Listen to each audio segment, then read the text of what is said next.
paciencia. Yo en mi interior, mi cuerpo no está identificando si me están atacando o tengo que hablar en vivo, así que estoy todavía un poco así.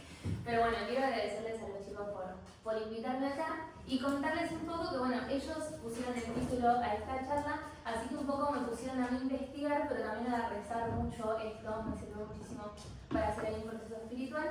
Así que bueno, primero contarles un poco quién soy y por qué esto me atraviesa tanto.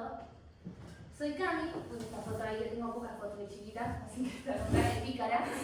Pero bueno, contarles un poco que yo nací en una familia que no practica la fe, no es católica, pero sí como esa fe de tradición, ¿no? De abuelos, bisabuelos y demás. Así que bueno, me bautizaron al año, ahí para hacer el festejito del cumple y el bautismo el mismo día y que todo funcione. Mi mamá, bueno, sus papás sí practicaban la fe hasta que un día mi abuelo... Ay, perdón.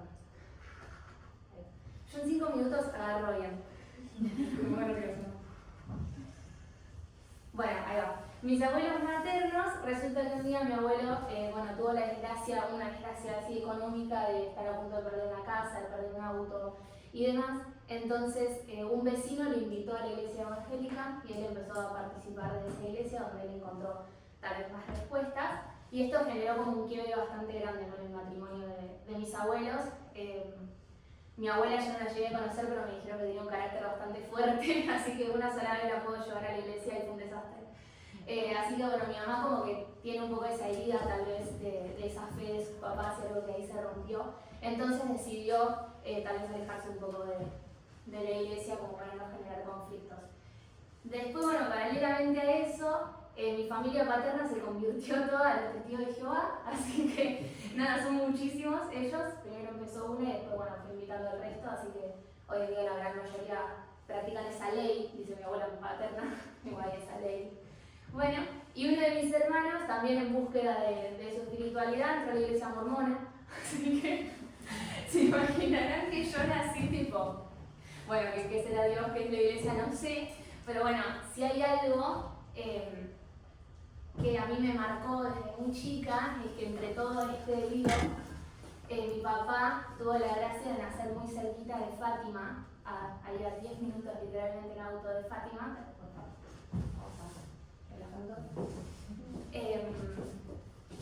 Y se vino, bueno, de muy chiquito en barco, ese mes de barco para llegar a la próspera Argentina. Y bueno, algo que mantuvieron mucho tiempo mis abuelos era esto de congregarse con los portugueses, ¿no? Entonces, si hay alguien que tiene fe, son los portugueses, que están muy orgullosos de su vocación mariana y lo más reciente y todo. Entonces, si bien en mi casa no se practicaba la fe, yo todos los 13 de mayo veía a mi papá que se acercaba a esto, que acá parece grande pero es así.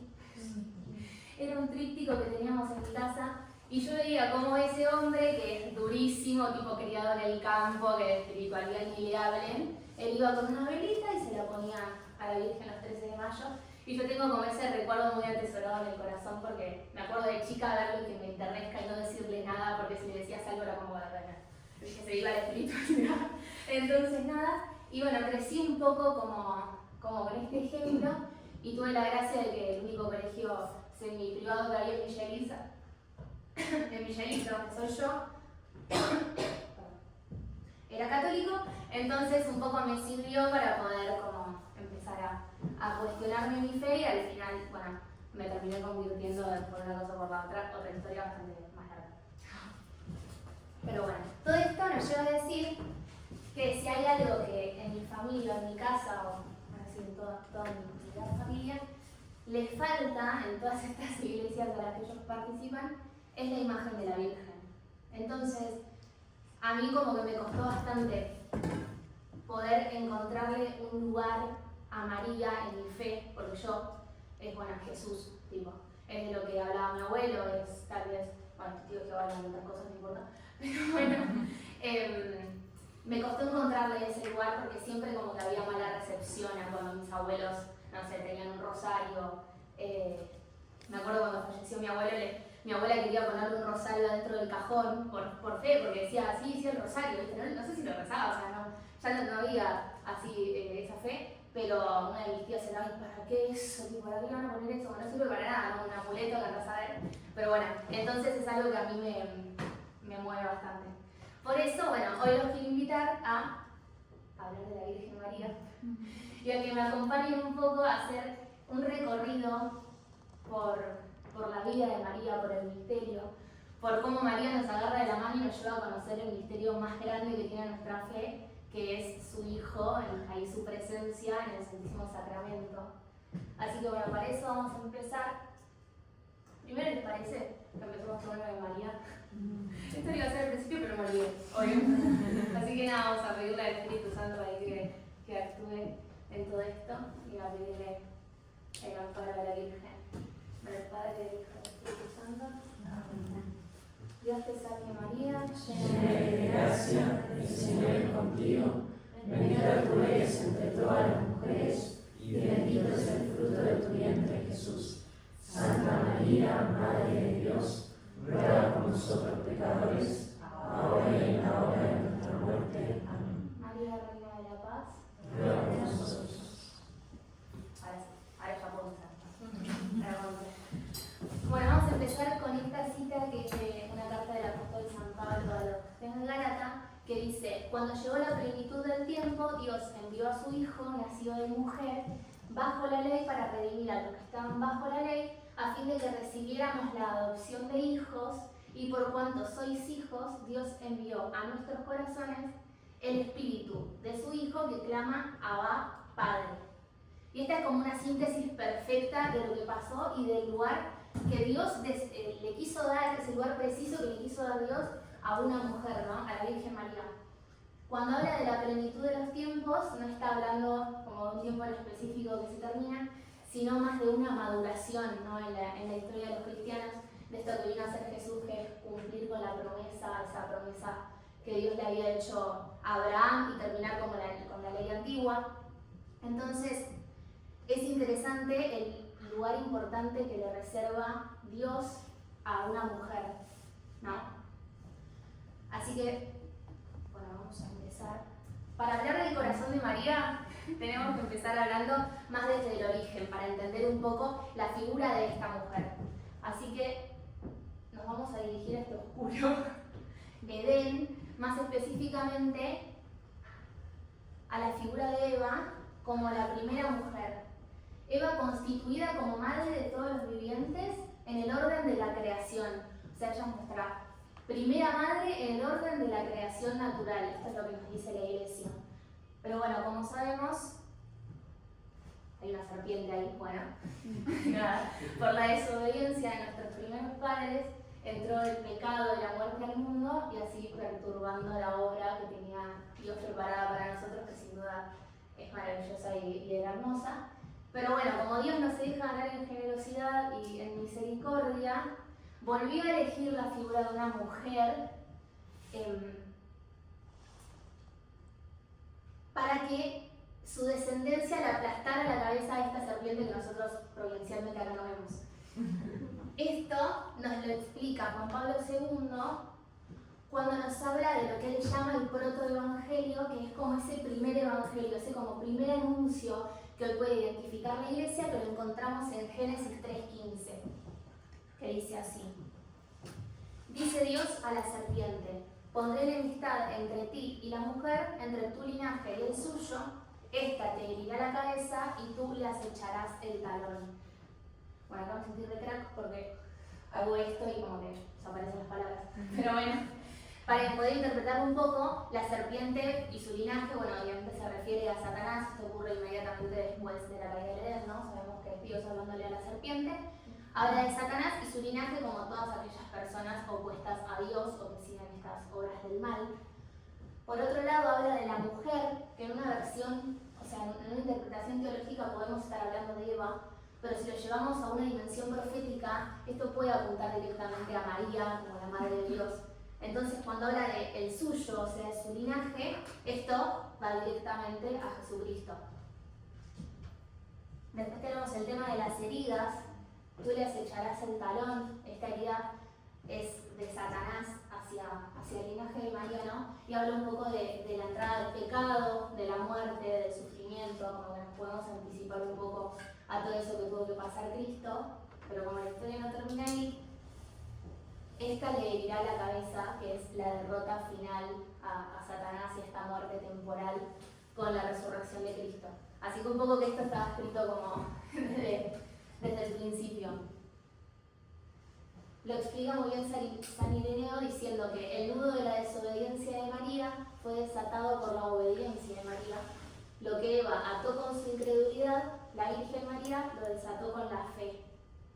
Es por eso que Pablo VI, entre otros después también, la van a denominar la nueva Eva, ¿no? Como el culmen del Antiguo Testamento y la aurora del Nuevo.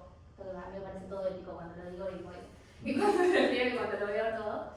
Entonces, así como Eva era nuestra madre en el orden de la creación natural, María pasa a ser nuestra madre en el orden de la gracia.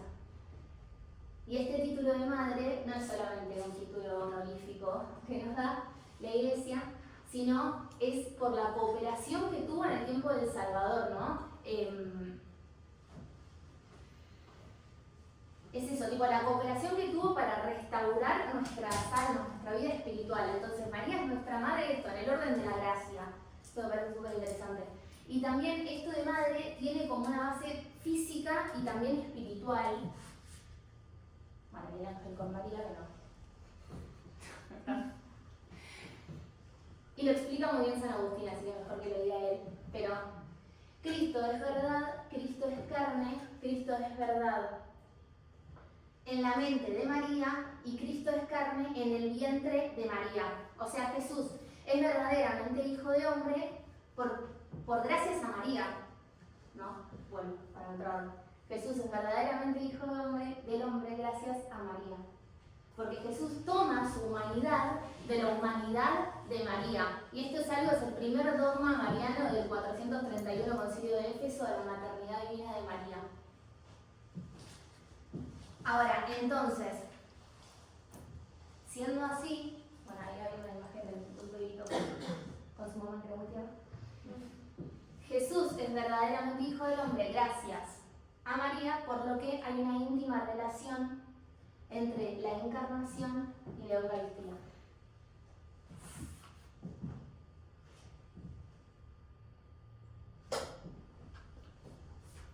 Bueno, ¿qué adoramos nosotros cuando vamos al sagrario? Sabemos que adoramos al mismo Cristo vivo y glorioso, presente de manera real y sustancial. Esto es lo que nos enseña la Iglesia, lo que nosotros creemos y lo que es. Pero viendo esta íntima relación entre la encarnación y la Eucaristía, la misma carne que nosotros adoramos en el Santísimo Sacramento, la misma carne que nosotros recibimos en la Santa Misa, es la misma carne que se formó en el vientre materno de María. O sea, si lo pensamos desde ahí, me parece fantástico. Ahí está la foto de esta tierra. Pero es esa misma carne. Y la misma sangre que estuvo dentro del vientre de María es la misma sangre que derramó Jesús en la cruz. Ahí. Por lo tanto, teniendo en cuenta estas cosas, es imposible separar nuestro amor a Jesús Eucaristía del amor a la Madre que le dio esa sagrada humanidad. Es imposible separarlo. Está para todos los que lo separan. Bueno, sabemos entonces que en la Santa Misa nosotros renovamos el sacrificio, la pasión de Cristo, el sacrificio que hizo Jesús por nosotros en la cruz. ¿Y quién era la mujer? ¿Quién era la mujer? Ya lo redecía. ¿Quién era la persona que nos enseña la manera más perfecta de cómo participar de ese sacrificio? Bueno, María. María cuando estaba al pie de la cruz. Nos dice el Evangelio de Juan, Mara habría hecho 50 diapositivas, chicos, por ver. Junto a la cruz de Jesús estaba su madre. Acá el Concilio Vaticano II afirma que el hecho de que María haya estado al pie de la cruz y haya vivido lo que vivió y sufrido lo que sufrió, no estaba fuera del plan de Dios. Que ella es fue una manera de poder participar en la inmolación de la víctima que ella misma había engendrado, ¿no? Ella también se inmoló ahí por la fe, ella murió con Cristo en la cruz por la fe. Y acá hay un término que explica bastante bien, tal vez para que entendamos lo que vivió María, que es la kenosis, que esto se lee bastante, entiendo, no voy a decir que yo lo leí, en las cartas de San Pablo, en griego, no por supuesto yo no la leí en griego, pero que San Pablo habla de la kenosis y lo entendemos como un vaciamiento de Cristo, donde la gente se encontraba vacía de Dios. Bueno, la kenosis es lo que María vivió en ese momento y la más profunda de la humanidad, o sea, tal vez la más profunda de la historia de la humanidad. Pero bueno, nosotros sabemos que la historia por suerte no termina así, porque si no real sería muy triste y nos dolería. La historia continúa y para poder entenderla tengo un término que no sé si hay muchos fans de Tolkien acá, pero bueno, a los que les gusta tal vez lo conozcan, que es el término de la eucatástrofe, que me gustó mucho para poder entender esto. Yo no soy fan de Tolkien, mi esposo sí, así que él lo trajo hacia mí. Gracias.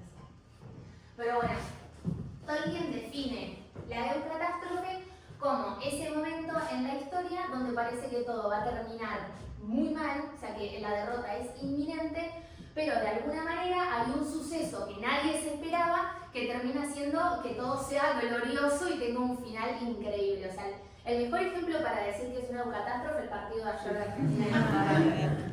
O sea, realmente cuando decís el 2-0, o sea, ojalá le tuviéramos la fe a Dios que le tenemos a la escaloneta, porque yo creo que todavía le teníamos fe.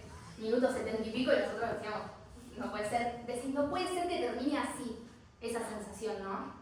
Y cuando sucede decís, no puede ser que esto haya pasado, o sea, ¿qué? Bueno, y eso mismo es lo que explica Tolkien sobre la historia de la salvación. Dice que el nacimiento de Cristo es la eucatástrofe de la historia del hombre. O sea, ya cuando le habían dado todo al hombre, el hombre pecó, lo perdió todo. Estaba vacío de Dios, ya el pecado hasta acá, Dios se hace hombre. Sí, había alguna profecía, pero yo no sé si uno tiene la razón, o sea, hasta el día de hoy te puedes entenderlo, tipo, Dios se hizo hombre, o sea, nadie te lo esperaba, así, wow, realmente. Bueno, no solo eso, sino que la resurrección es la eucatástrofe de la historia de la encarnación. Cuando decías, bueno, Dios se hizo hombre, o sea, ya esto era realmente increíble, y pensás que todo terminó en el momento de la cruz. Viene Dios a decir, no va a resucitar. Así nadie lo crea, va a resucitar. Bueno, es el ejemplo de la eucatástrofe. Y acá, les quiero leer literal lo que dice Tolkien, muy genial. Que bueno, es una historia que empieza y termina con una alegría, ¿no? Y dice que no hay relatos jamás contados que los hombres desearan más que fuera verdad. Y ni ninguno que tantos hombres escépticos hayan aceptado como verdadero por sus propios méritos. O sea, no hay más eucatástrofe que esta y fue real. O sea, no fue ficticia. Sí que tremendo. A todo esto, bueno, volvemos. Esto nos hace entender, ¿no?, que todo el camino de María estuvo siempre marcado y orientado hacia Jesús. Y eso mismo es lo que quiere María con nosotros, ¿no? Eso es justamente lo que quiere. Orientarnos hacia su Hijo. O sea, guiarnos hacia Él. Ahora pasa, bueno, ahora digo, hace 45 años que pasa, pero ahora como que está más en auge. Todo el tema de los yugorismo, tal vez las redes sociales, hace un poco que lo estén, pero a mí eso me gusta mucho. Y me vuela mucho la cabeza porque digo, hace 45 años que María se aparece y los mensajes parecen ser siempre los mismos. Porque no hay nada más que quiera la Madre, más que llevarnos al corazón de Jesús, que es lo que nosotros no paramos de alejarnos, ¿no? Entonces, ¿qué más quiere que nos acerquemos a la Eucaristía y que vivamos la Eucaristía como lo más importante de nuestras vidas, como el centro? Bueno, aquí hay uno de los mensajes que me encanta, que dice: hijitos míos, deseo que la Santa Misa sea para ustedes el regalo de la jornada. Espérenla, deseen que comience, Jesús mismo sea ustedes durante la misa. Y esto no es nada nuevo, o sea, lo escuchamos siempre, ¿no? Pero de pronto lo volvés a leer y decís, wow, no es más, es de loco. Entonces se da literalmente a nosotros. Ahora, las preguntas más concretas es ¿cómo adoramos a través del corazón de María? ¿No? Ya conocimos un poco todo lo que tuvo que atravesar ese corazón. Bueno, ahora cómo nosotros podemos hacernos partícipes de esto y adorar con el corazón de María, bueno, imitándolo. Es re fácil y re difícil a la vez, ¿no? Así. Pero bueno, gracias a Dios, literalmente, siempre nos han dado muchas premisas de cómo podemos conocer el corazón de María. La más linda, y tal vez el mayor secreto, lo encontramos en el Evangelio de Lucas, que dice que María, por su parte, guardaba todas estas cosas en su corazón y meditaba acerca de ellas. O sea, este es el secreto del corazón de María. No hay más que esto. Esto hizo que ella pueda confiar en el momento de la anunciación y también se pueda mantener de pie en el momento de la cruz. Fue literalmente esto. Es una demostración viva de la fe de María. Acá les leo algo que dice... ¿Estoy yendo muy rápido? No, lo decía yo. A veces me malo y no paro. Bueno, les leo un pedacito de Redemptorum Mater, que es una encíclica de San Juan Pablo II, que al final les dejo bien el nombre de lo que nos pasamos, pero que dice que María es digna de bendición porque ya desde el momento de la anunciación acogió la palabra de Dios, creyó en ella, fue obediente, la guardó y la meditó en su corazón, cumpliéndola a lo largo de toda su vida. Es fácil y muy difícil a la vez, ¿no? Pero esto es lo que la volvió también una íntima testigo de la vida de Jesús, algo que no merecía menos, ¿no? El Hijo de Dios.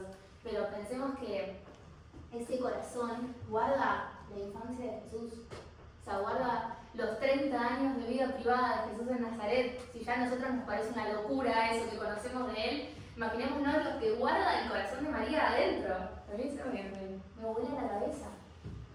Entonces, no hay manera de que ella no haya guardado en su corazón y las haya meditado adentro. Es la única manera que ese corazón haya podido mantenerse ahí y poder vivir todo lo que le tocó vivir después, ¿no?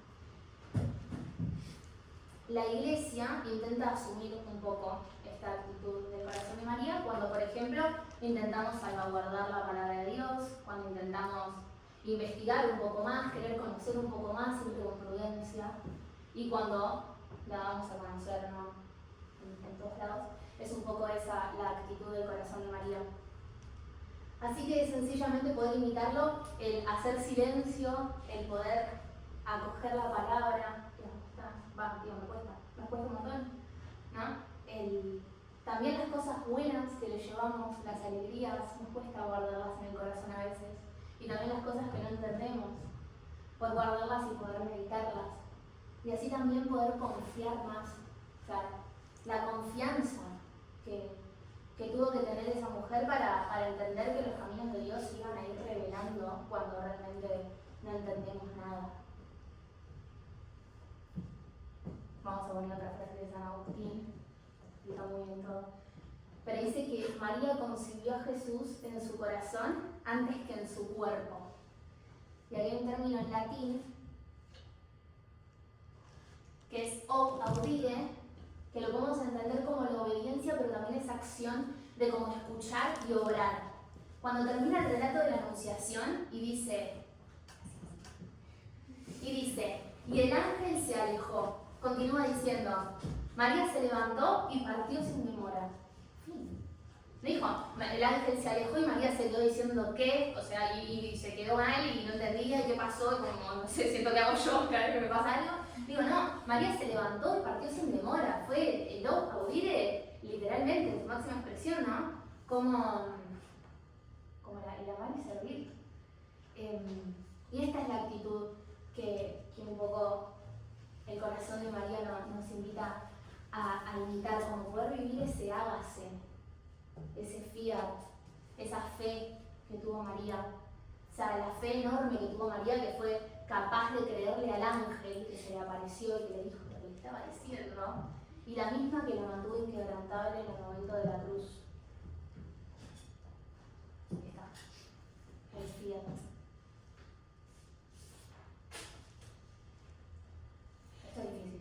Esto es difícil. Yo creo que el hágase es lo más difícil, pero bueno, somos sus hijos un poco cuando intentamos decir hágase en el día a día en todo lo que nos va pasando. Pero bueno, después en otros ejemplos concretos que tenemos, para sorpresa de nadie, gracias a Dios, es el rezo del Santo Rosario. O sea, realmente el Santo Rosario es la síntesis del Evangelio, pero con la hermosura de que lo estamos viendo a través de los ojos y del corazón de María. O sea, cuando ella dice, recen el Rosario, le dicen todas las apariciones hace 1000 años, como que ya cuando no rezamos, yo digo, bueno, tantas veces lo repitió y yo todavía no rezo el Rosario, ¿cómo me cuesta, no? Y digo, claro, porque es la síntesis, es poder meditarlo a través de su corazón, y qué mejor que el corazón de su madre. O sea, estamos meditando la vida de Jesús a través de ella. Cuando rezamos los misterios gozosos y rezamos la Anunciación, nos imaginamos a María recibiendo ese anuncio. Pero cuando meditamos los misterios dolorosos y vemos a Jesús camino al Calvario, me quiero imaginar a María en ese momento viendo a su hijo camino al Calvario, que me duele así también, ¿no? Como que qué hermoso lo que nos regala. Bueno. Después, otro ejemplo así concreto que tenemos, que es invitarla a la adoración. Esto lo acostumbramos y sentimos digo, perdón, que pobre, me escucha todo lo mío. Como que es bastante fácil de aplicar. Cuando voy a adoración, no ir sola, no decir, bueno, María, tipo, acompáñame, ayúdame a meditar, ayúdame a adorar como vos lo adorarías, para que pueda adorar a través de tu corazón, sobre todo cuando me está costando, cuando me desconcentro. Digo, cuando lo estamos deseando un poco lo estamos haciendo, ¿no? Tipo, bueno, no me puedo concentrar, deseo realmente adorar a tu hijo, como ayúdame vos que sos madre y me tenés paciencia, una santa paciencia de madre, ayúdame a adorarlo más y mejor. Acá tengo un mensaje. Una cosa de eso. También de Medjugorje, precioso, que nos dice: queridos hijos, hoy os invito a enamorarse del Santísimo Sacramento del altar. Adórenlo, hijitos, en sus parroquias y así estarán unidos con el mundo entero. Jesús se convertirá en su amigo y no hablarán con él como de alguien a quien apenas conocen. La unidad con él será su alegría y se convertirán en testigos del amor que Jesús tiene por cada criatura. Hijitos, cuando adoran a Jesús, están también cerca de mí. Hermoso. Pero realmente estamos cerca de ella. Estamos adorando la carne que estuvo en su vientre. O sea, esa misma carne que estuvo en su vientre es la que yo estoy adorando, ¿no? A ese Jesús que en gran parte aprendió a amar en la casa de María. O sea, María en gran parte le enseñó a amar. Entonces, claro que estoy cerca de ella, así que invitémosla a la adoración. Esto me pareció hermoso. Después, bueno, está la consagración. Hay muchas consagraciones del Inmaculado Corazón de María, pero la idea es poder consagrar nuestro corazón para que pase a través de ella para llegar a Jesús, ¿no? Así podemos también consagrar nuestro trabajo, nuestra oración. O sea, no hay que especificar una consagración en particular. Hay, no sé, una consagración al vientre materno. O sea, son cosas hermosas que nos acercan más a Jesús. Pero es también entregarle nuestras intenciones para que pueda purificarlas. Esto me gusta mucho. En Medjugorje se habla bastante de poder rezar por las intenciones de María.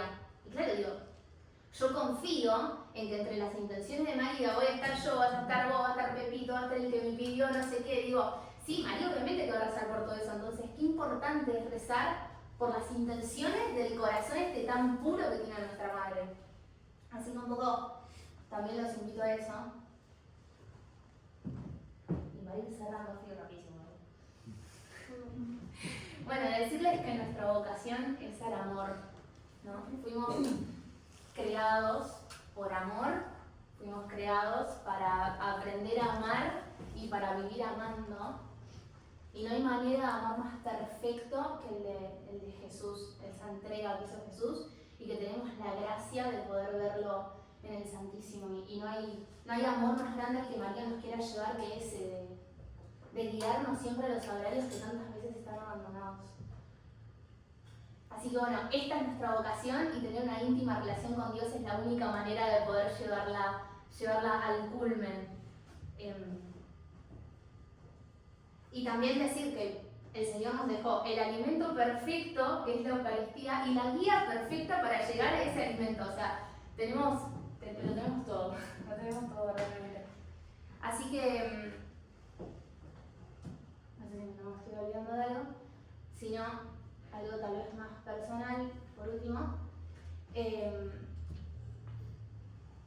en los momentos, esto tal vez me aprovecho un poco a mí y así un poco es como la conocí a María, pero tal vez en los momentos de mayor dificultad es donde ella más nos acompaña. Vieron que cuando algo está mal nos solemos aferrar bastante a María. Hay algo humano de que uno cuando está mal intenta como aferrarse a algo, pero también hay algo que el corazón tira. Y el corazón quiere volver con esa madre.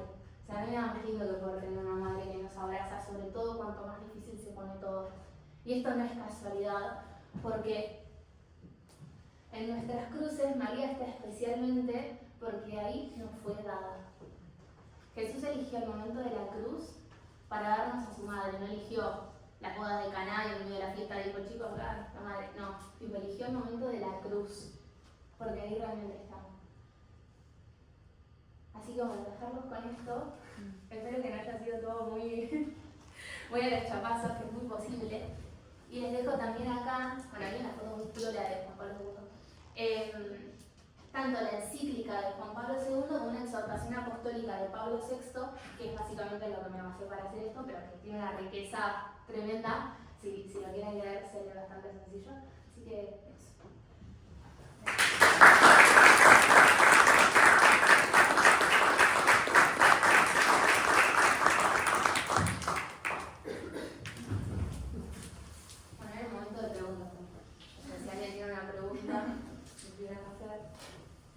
O algún comentario o algo para sumar también, lo construimos entre todos. Yo. ¿Qué te pareció la primera vez que fuiste a Medjugorje? Porque creo que... Bueno, ahora sí. 2 horas más. No, porque yo nunca fui y dicen que es removilizante. Nada, eso es tu experiencia. Bueno, les cuento, ya que estamos, ¿no? O sea, más o menos están todos en tema igual en Medjugorje, ¿no? Hace 45 años que se aparece María en Medjugorje a 6 chicos. Hoy en día lo que está aprobado por la Iglesia son los frutos espirituales y de conversión que hay ahí. No se pueden aprobar todavía los mensajes y la sobrenaturalidad de lo que está pasando porque los videntes todavía están vivos. María da un mensaje cada 2 por 3 literal, entonces la Iglesia obvio no puede decir sí, esto es verdad y mañana María dice cualquier cosa y esto es un escándalo. Entonces, bueno, eso es lo que está sucediendo. Hay algo ahí que se dice en Medjugorje que un poco María llama, y a mí me pasó que estábamos de viaje con Gon y yo por tema papeles ilegal tenía que salir de la Unión Europea y terminé en Bosnia. Casualidades de la vida, sí, lejos pero cerca, me quedé con la frontera, ¿vieron? Bueno, entonces Gon me dijo que sus papás siempre le leían un libro que era sobre Medjugorje, sobre los mensajes de la Virgen. Dijo, creo que es por acá. Y dijimos, bueno, vamos. Como nada, yo literalmente me vi un video de YouTube, tipo, esto fue el año pasado. Me vi un video por YouTube para entender un poco a qué iba y fuimos ahí. Y yo llegué cargada, pero espiritualmente mal. Yo ya tenía core. Yo a todo esto tengo una página que se llama Core para Dios, en la que subo contenido en redes sociales. A ver si no saben. Bueno, llegué muy cargada y no lo sabía. Como que, digo, yo tenía Core, yo hablaba de mi fe, hablaba de los procesos, de cómo intentar ser católico en el día a día, y yo tenía tan dolorido el corazón que no podía ni acercarme a confesarme de la vergüenza que me daba, lo que me dolía. Entonces siento que María, además en ese tiempo, fue preparando un poco mi corazón sin decírmelo, porque sabe que yo controlo todo, entonces yo hubiera controlado la ira a Medjugorje. Todo dijo no, me llevó al límite de decir Dios qué me pasa y me llevó a Medjugorje. Y se dice que es el confesionario del mundo. O sea, realmente hay una cantidad de sacerdotes confesando que no tiene sentido en todos los idiomas sabios y por haber. Y yo, bueno, me acuerdo que dije, se confiesa todo, me confesión en el mundo, voy a confesar. Como bueno, y tuve creo que la mejor confesión que tuve en mi vida, además me tocó un sacerdote que también subía contenido en redes, entonces me hablaba del tema, peruano, un capo. Y desde ahí empezó tal vez como el proceso más fuerte y realmente fue una conversión, o sea, yo ya me había convertido, yo me convertí muchas veces igual, digo, pues, como que yo siento que siempre tuve momentos así brutos de fe donde volví a recordar y dije, no, para esto es más.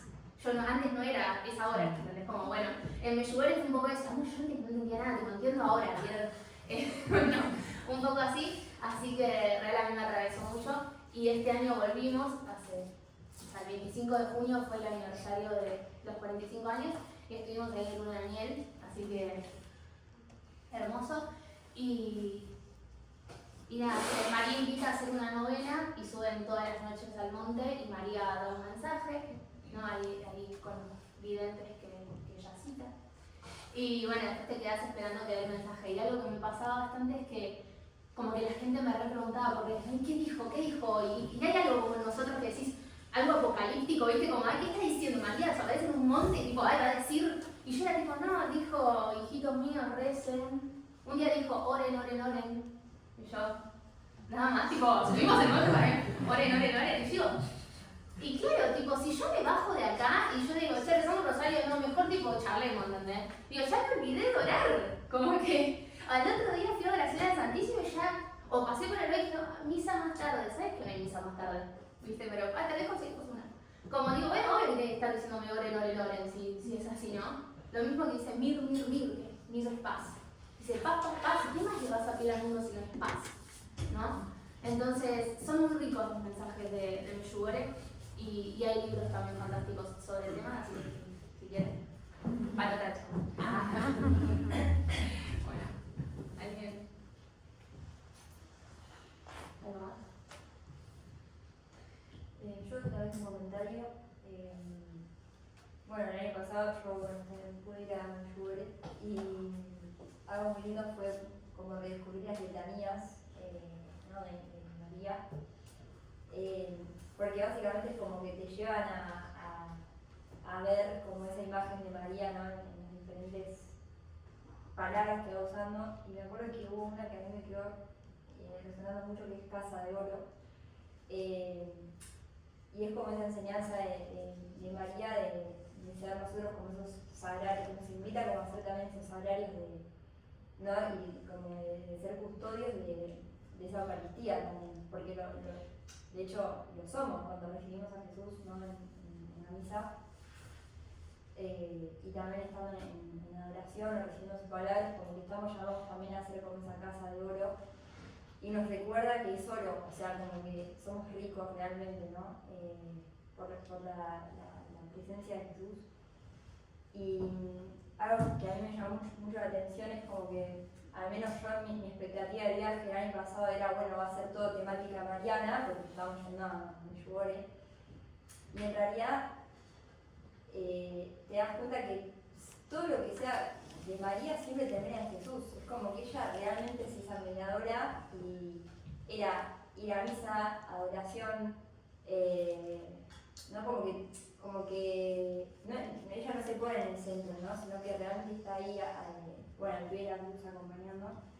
Entonces es muy lindo como hasta en eso como que tiene como ese detalle, ¿no?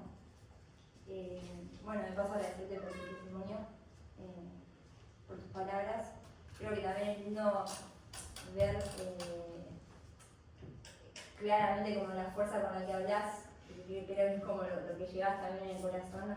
Creo que a todos nos transmite, nos llega ese amor, bueno, por nuestra madre, y creo que también lo lindo de que Jesús haya dejado a María como mamá es que no dejó a nadie sin mamá, ¿no? Que debe ser algo muy difícil para las personas que no tienen mamá. Y bueno, tenerla a ella creo que es como uno de los mejores regalos, ¿no? Bueno, gracias por tus palabras. A ustedes.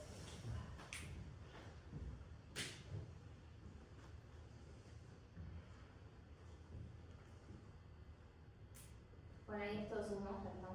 De que es verdad que en Meyugore todo el tiempo María dice como que no hay nada más importante que la Santa Misa en el día a día, como realmente, ¿qué tenemos más importante que vivir la misa, vivir un rato de oración con Jesús? O sea, nos engañamos.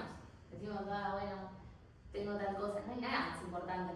Y mismo pasa que cuando María se aparece, no se aparece en horario de misa ni de adoración, ¿no? O sea, nos invita y te da el tiempo para subir al monte, rezar tu rosario, esperarla, o sea, no es que, digo, aparece en ese momento. Y tal vez la primera vez que fuimos con muy poco tiempo, y hay para subir el monte de las apariciones y un monte que tiene un Vía Crucis. Dijimos, bueno, primero el monte del Vía Crucis y después el de las apariciones. Y temprano, pues se nos hace de noche, no vamos a poder bajar, pa. No sé dónde agarramos un folleto que no me acuerdo cómo fue, teníamos un mensaje de la Virgen que decía como, si tenés que elegir en una de las dos cosas, primero la Santa Misa. O sea, tipo, me dolería el corazón que vengas a querer saludarme a mí si no haber pasado a saludar a mi hijo. O sea, estás haciendo al revés esto. Así que bueno, fuimos a misa, terminó re tarde, nos fuimos al de Vía Crucis y subimos de noche del otro monte y bueno, estuvo bueno, nos caímos todos, así que estuvo piola. Pero bueno, eso, como nos lo tienen que recordar todo el tiempo, pero es súper lindo que hasta el día de hoy siga sucediendo. Yo tengo por ahí un aporte y una pregunta, es que una de las cosas centrales que nos separan de otras religiones es justamente la Eucaristía y también la Virgen María, que por ahí muchas otras religiones por ahí la tienen, la figura de María, pero no como nosotros, y no el lugar que tiene María en la vida de Jesús.